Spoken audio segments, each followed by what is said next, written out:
But we're going to talk about schools next because it is Catholic Schools Week, an annual celebration of the positive principles of a Catholic ethos in the classroom. But does religion still have an important part to play in an Irish state-funded education? For more on this, I'm joined by Alan Hynes, Chief Executive of the Catholic Education Partnership, and Michael Nugent, who is Chair of Atheist Ireland. Good morning to you both. Alan, first of all, why do you think having schools with a Catholic ethos remains important? Good morning, Ciara. By the way, I would say I think I'd probably like to be with you in the chariot.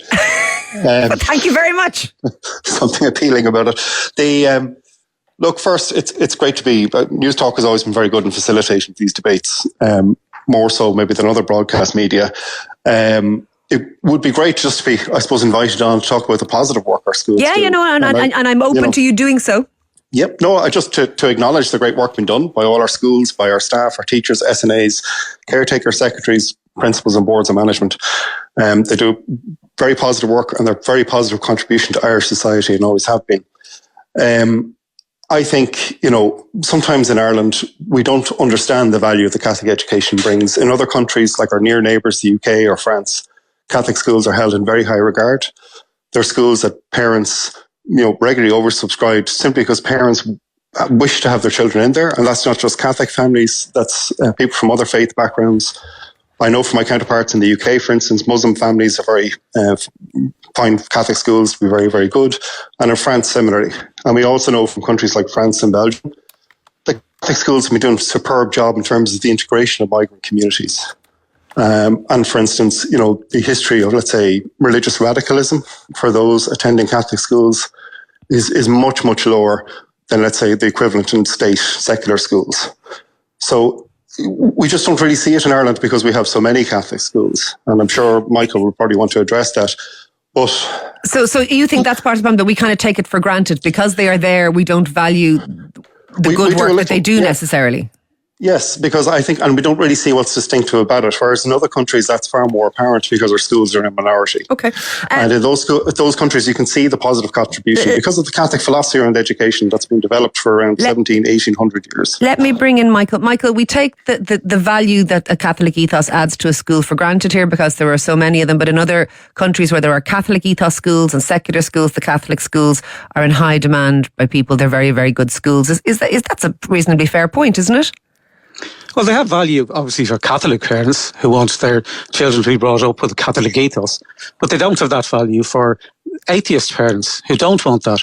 And as Alan was saying, in other countries, there's a state secular education system as the default, and Catholic schools are an alternative option for those who want them. Here, the Catholic schools are effectively 90% of the system. And the difficulty is that the mission of Catholic schools is to evangelise children into a Catholic understanding of the world. And atheist children, or more accurately, children of atheist parents, because the children shouldn't be labelled in that way, get caught up in that evangelising mission while they exercise their right to education.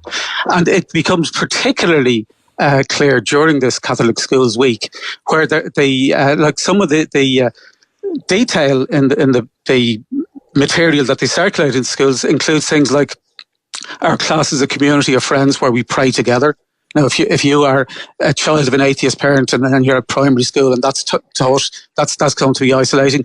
Another thing, in our Catholic schools, we learn that selfishness, hatred and unkindness make us turn away from God. Now, again, if you're a child of atheist parents and you're telling your parents, you heard in school, that they are selfish and full of hate and unkindness. These are very. I do take your point, but I'm thinking of age demographics here, Michael. Most of those atheist parents are probably people who are about my age, who went to Catholic schools themselves and clearly weren't evangelised because they turned into atheists.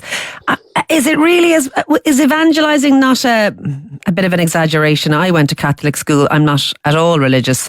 And many people who also went to Catholic school from my era are also, including probably yourself, Michael, are not religious either. Is evangelising not kind of, over-egging the pudding there a little bit? No, in fact, even Catholic theology, or as articulated by the Vatican, they technically refer to it as pre-evangelization in primary school, but that's their words. It's not a word I'm making up. And it includes, like this week, during Catholic Schools Week, there's an overt emphasis on prayer, which is the practice of religion. And that's not something that somebody, I'll put it to you this way. If hypothetically there was even one school in the country that actively taught that there was no God, and if there is even one set of Catholic parents had to send their child to that school because it's the only school in their area, say, and then there was an atheist schools week where atheism was actively evangelised for a full week, everybody would instinctively realise that that's not what a state-funded school is for. All right, well, let me put that to Alan. You heard what Michael said. If we turn this on its head and we had an atheist week and an atheist, people might think that wasn't what they wanted. Is that a reasonable point? Look, under our constitution, there's certain rights guaranteed to parents now. There's practical effects of that as the state has lived it out. But as Michael will know, I mean, the most recent census in 2022, there was only 942 people identified as atheists in that census. But certainly, if they wanted to get together and form a school, we would support the state in supporting that school. All right, let me. Sorry, I just want to pick up one point there. Michael just said that these are schools for our schools are schools for Catholics. They're not. They're schools for people who wish for Catholic education, which is not. Michael used a less charged word, but we have schools around the world because we are present in 60. We educate 67 million children throughout the world. We're the largest non-state actor in education.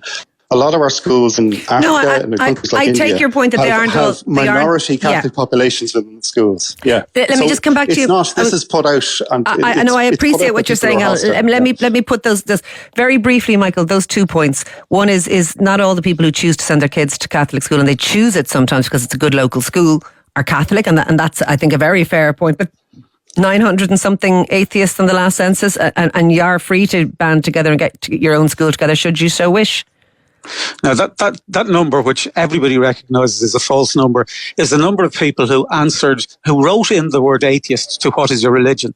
Now, very few atheists consider atheism a religion. So that the correct numbers to look at are those that said that they had no religion, which is in most cases would be an overlap with atheism, which is significantly larger than that. Secondly, most people do not choose to send their children to Catholic school in Ireland. They are obliged to send their children to school because homeschooling for most people isn't a realistic option. And in many cases, the only school in their local area is a Catholic school, so they have no choice other than to send their child to that school. All right, look, we'll leave it there, but thank you very much, both of you, for joining me this morning. That is Alan Hynes, Chief Executive of the Catholic Education Partnership, and Michael Nugent, Chair of Atheist Ireland.